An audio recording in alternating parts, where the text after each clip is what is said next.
Hey guys, so for mine, I decided to try to break the social norm. And I've actually been thinking about this for a while because I saw it on the list and I was like, really, that's a social norm? Like for women to apologize a lot? And then I realized I do it all the time. And I also realized that like my husband doesn't. And so I've been thinking about it for at least a week or so. And then the other social norm that I was working on breaking was also making eye contact with people, especially guys. Sometimes when I walk around campus, I notice that I look at the ground a lot and don't look up at people's faces if they're a guy. And I was like, that's kind of weird. Like, I can do that. So I've been trying to do it and like smiling at people and trying to like, especially guys, to make eye contact with them and smile at them. And it's really hard. And I think it was hard even before I got married too. Like it's just there's something where I feel I think kind of submissive or something, like where I feel like I'm not supposed to look up at them. I don't know. It was really weird.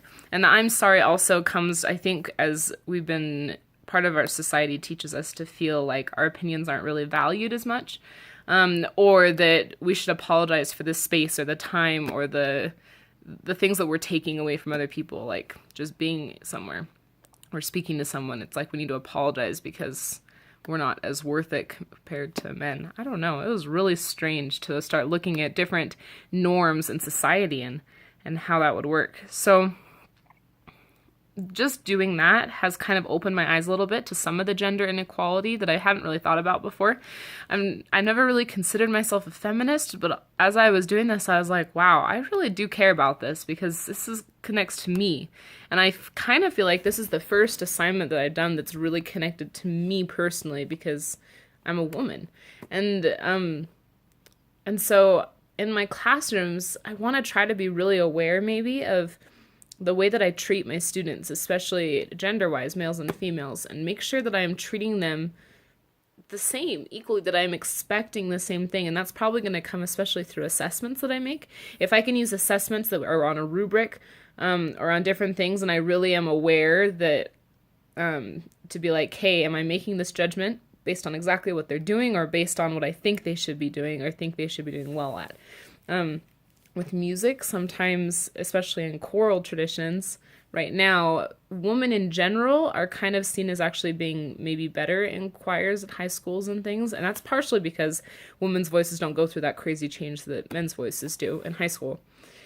However, I need to be aware in my classrooms that I do give equal assessments and grading so that I can expect the men to do as well as the women, because really the reasoning behind it isn't really there. Girls and boys should be able to do well in art classes.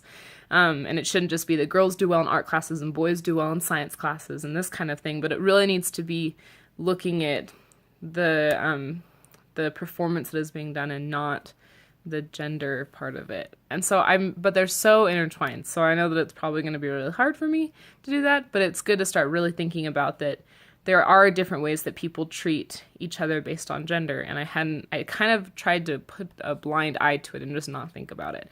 And that doesn't work. So it's kind of good to see it and also be aware that there are some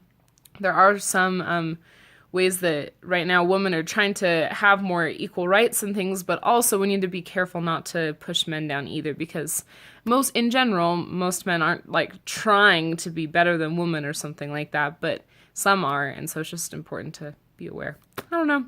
It was kind of a fun week to try these things.